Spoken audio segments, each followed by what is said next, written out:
Uma trombeta ecoa, um selo se rompe, uma taça se derrama, e com cada som, cada estalo, cada gota, uma alma cai. Não há plateia, não há retorno, não há intervalo. O Apocalipse não é uma história de fim. É um relógio, e cada ponteiro é uma sentença. Enquanto a maioria espera por um único evento catastrófico, o céu se prepara para algo muito mais meticuloso e terrível. A destruição será progressiva, como uma dança de julgamento, ensaiada desde antes da fundação do mundo. 7 selos, 7 trombetas, 7 taças. Cada sequência mais intensa, cada revelação mais insuportável. E a cada novo ato, um grupo cai, uma nação cai, um império cai, uma alma desaba, não por acaso, mas por exposição. Porque o Apocalipse não vem apenas trazer destruição. Ele vem trazer luz, luz que revela, luz que separa, luz que consome tudo que não é eterno. E é por isso que a maioria não está pronta para ele, porque o Apocalipse não será como os filmes. Não virá com uma data anunciada no céu. Não terá sirenes audíveis no mundo físico. Ele já começou, silenciosamente, dentro das pessoas, nas escolhas, nas negociações internas, nos desertos espirituais ignorados. O primeiro selo já foi rompido, e ninguém percebeu. Ele não trouxe uma explosão.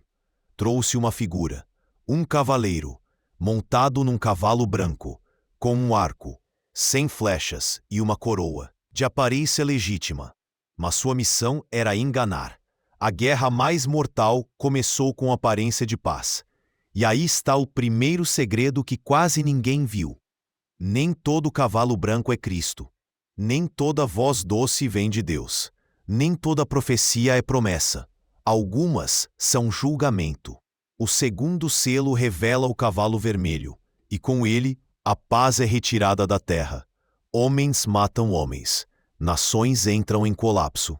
Famílias se dividem, e o sangue clama por justiça. Mas não é o fim. É apenas o segundo passo. O terceiro cavalo é preto, e ele traz uma balança. Mas não é de justiça, é de escassez. O trigo é pesado como ouro. O óleo e o vinho são protegidos. A fome não será só natural, será espiritual. A verdade será rara. A palavra será escassa. E muitos venderão a alma por um pedaço de pão. O quarto cavalo é pálido, e o nome do seu cavaleiro é Morte, e o inferno vem com ele. Juntos, eles recebem poder sobre a quarta parte da terra, para matar, com espada, com fome, com peste e com as bestas. Mas aqui algo muda, porque o quinto selo não mostra mais cavaleiros, mostra mártires, a alma dos que foram mortos por causa do testemunho, clamando debaixo do altar. Até quando, Senhor? Eles perguntam, e a resposta é aterradora. Descansem, ainda por um pouco, porque ainda virão outros, que também serão mortos como vocês.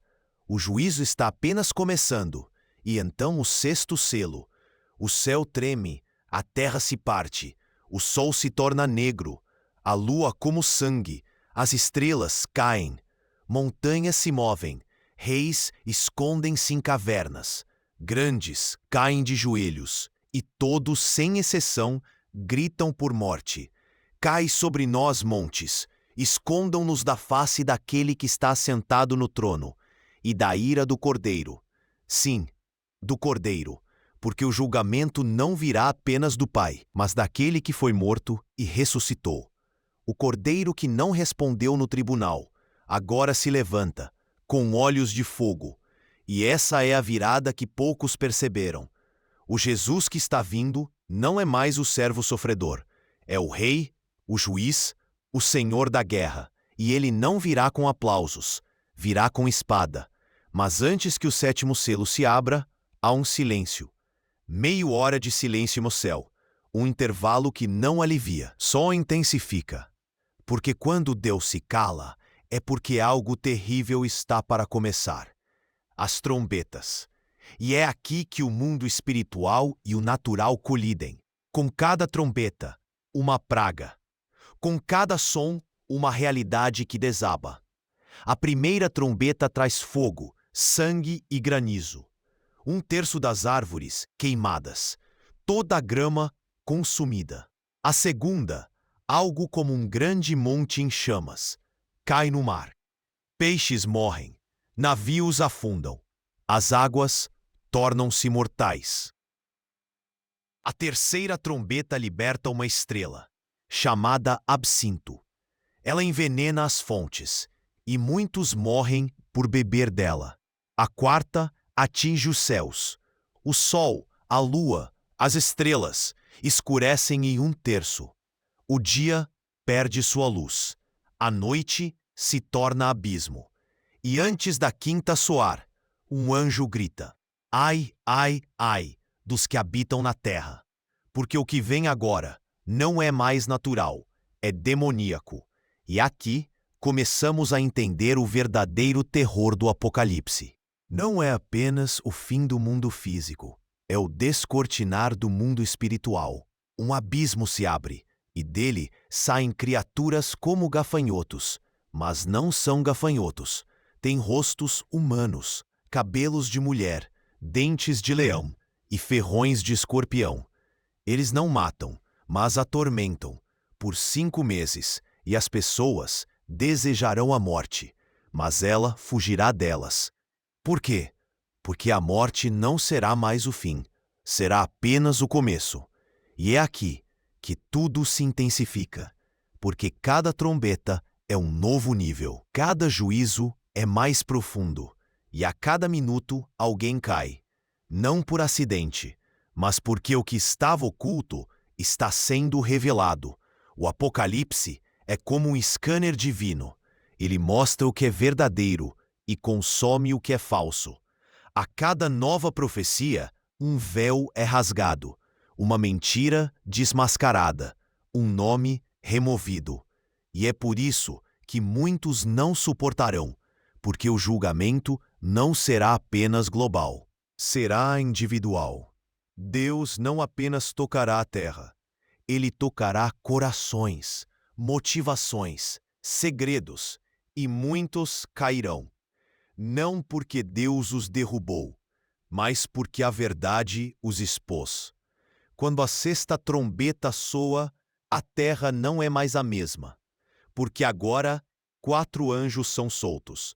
Não são mensageiros, são carcereiros, e estavam acorrentados no grande rio Eufrates, por séculos calados, mas guardando uma sentença que só poderia ser ativada na hora, no dia, no mês e no ano exato. E agora chegou. Eles são liberados com uma missão específica: matar a 1/3 parte da humanidade. Não persuadir, não alertar, matar.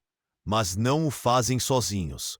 Com eles vem um exército, 200 milhões, montados em cavalos com cabeças de leão. De suas bocas saem fogo, fumaça e enxofre. E por esses 3 flagelos o juízo se cumpre. Mas, mesmo assim, os sobreviventes não se arrependem.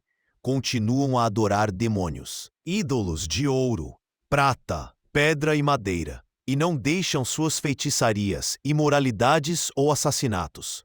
Essa é a ferida mais profunda do Apocalipse. O inferno pode rugir, os céus podem tremer, a terra pode rachar, mas o coração endurecido permanece. E é aqui que o juízo se torna pessoal, porque quando o 7º anjo toca a sua trombeta, não vem fogo, nem peste, nem morte, vem uma declaração: o reino do mundo se tornou do nosso Senhor e do seu Cristo, e ele reinará pelos séculos dos séculos. E os 24 anciãos se prostram e adoram.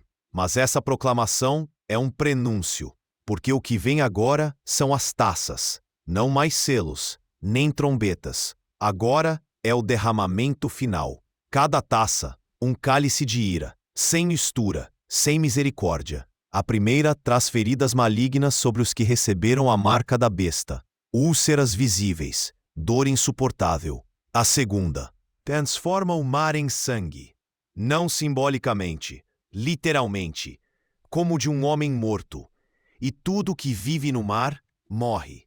A terceira contamina os rios e fontes, não haverá água pura, nem refúgio. A quarta queima com o sol, mas o coração dos homens ainda blasfema. A quinta mergulha o reino da besta em trevas, dor, silêncio e línguas mordidas de angústia. A sexta prepara o caminho para a guerra final. O Eufrates seca, os reis do Oriente marcham, e espíritos imundos saem como rãs da boca do dragão, da besta e do falso profeta. Eles enganam, convocam, arrastam. É o Armagedon. Mas ainda falta uma taça, a sétima.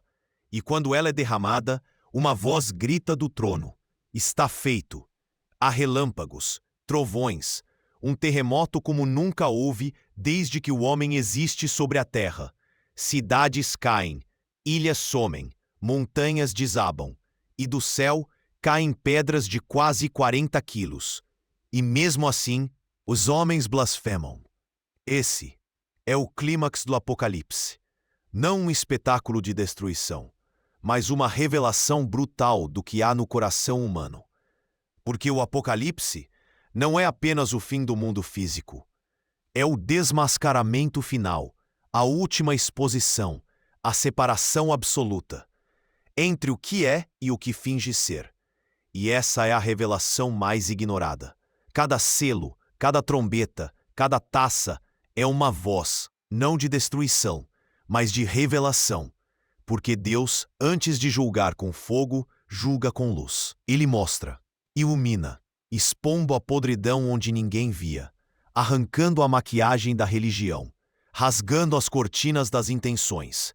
E é por isso que cada profecia revelada derruba alguém, porque não são apenas textos, são espelhos, e a maioria não suportará o que verá. Não estamos falando apenas do fim de nações, mas do fim de máscaras.